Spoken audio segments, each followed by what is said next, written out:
Bahaya mendatangi dukun dan paranormal.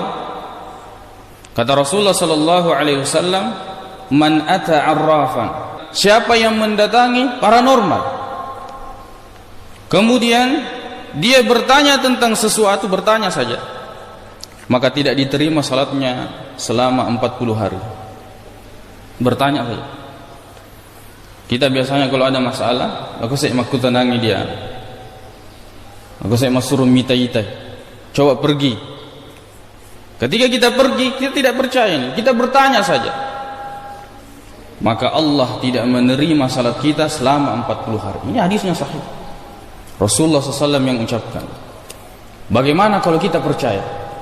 Kata Nabi SAW, Man ata kahinan arrafan. Siapa yang mendatangi dukun atau paranormal, fasaddaqahu bima yaqul, kemudian dia benarkan apa yang diucapkan, faqad kafara bima unzila ala Muhammadin sallallahu alaihi wasallam, maka dia telah kufur terhadap apa yang telah diturunkan kepada Nabi sallallahu alaihi wasallam. Maka dia dianggap kufur terhadap Al-Qur'an yang diturunkan kepada Nabi sallallahu alaihi wasallam. Sebab Al-Qur'an datang untuk menentang semua itu.